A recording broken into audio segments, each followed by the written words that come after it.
warahmatullahi wabarakatuh. Halo semuanya, perkenalkan nama aku Rafli Kurniawan. Ingin menjelaskan sedikit terkait zakat dan undang-undang zakat di Indonesia. Karena ini sebagai tugas UTS dari matkul fikih, zakat dan wakaf.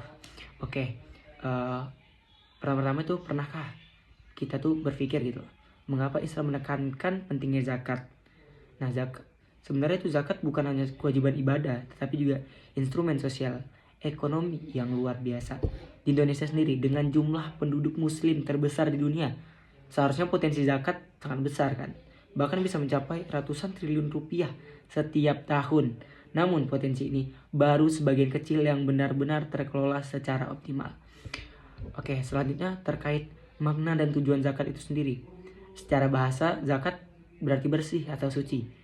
Nah, sedangkan secara istilah nih, zakat adalah sebagian harta yang wajib dikeluarkan oleh seorang muslim yang telah memenuhi syarat tertentu untuk diberikan kepada golongan yang berhak menerimanya, yaitu mustahik. Nah, orang yang menerima zakat itu sendiri disebut dengan mustahik. Gitu teman-teman. Nah, tujuan zakat bukan hanya membantu fakir miskin, tetapi nih juga membersihkan harta dan menumbuhkan solidaritas sosial. Nah, selanjutnya itu zakat itu menciptakan keseimbangan ekonomi, mengurangi kesenjangan dan membangun kesejahteraan bersama. Sebagaimana Allah Subhanahu wa taala berfirman dalam surat At-Taubah ayat 103.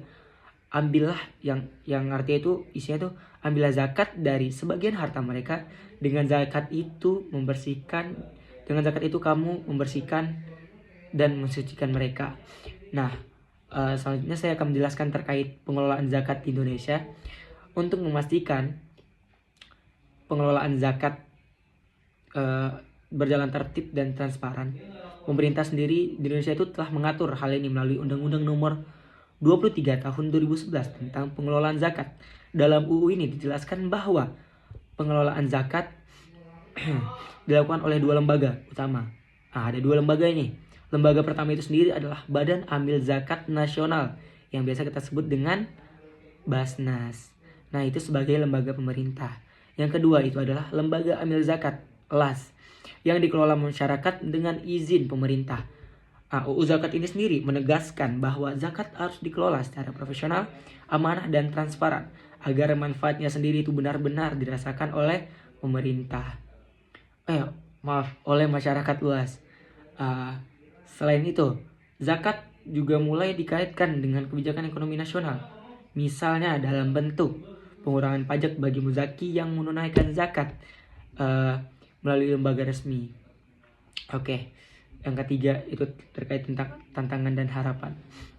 Poin ketiga nih, meski sudah ada dasar hukum yang kuat, pengumpulan zakat di Indonesia itu sebenarnya masih jauh dari potensi yang sebenarnya. Seperti yang saya bilang di awal tadi, sebenarnya beberapa tantangan yang dihadapi antara lain rendahnya kesadaran masyarakat, kurangnya literasi zakat produktif. Nah, banyak tuh di daerah-daerah terpencil itu tuh masih kurang literasi terkait zakat, siapa yang berhak mengeluarkan zakat dan sebagainya macamnya gitu. Dan belum meratanya akses lembaga zakat di berbagai daerah. Nah, kembali lagi tuh ditekankan lagi, dan belum meratanya akses lembaga zakat di berbagai daerah. Karena itu lumayan bersinggungan dengan literasi zakat tadi.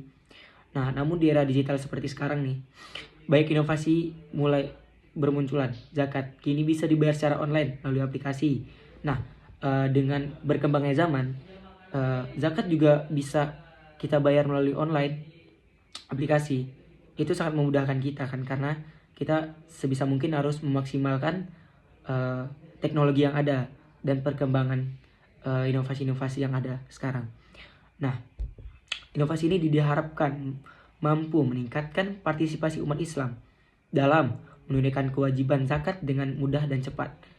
Oke, mungkin itu yang saya dapat sampaikan. Mungkin penutup ya.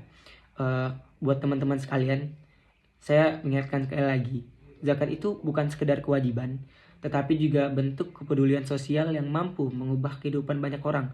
Nah, mari kita dukung pengelolaan zakat sesuai syariat dan undang-undang agar zakat menjadi kekuatan ekonomi umat yang nyata. Nah, karena dengan zakat sendiri kita tidak hanya menolong sesama, tetapi juga menegakkan keadilan dan keberkahan di negeri ini.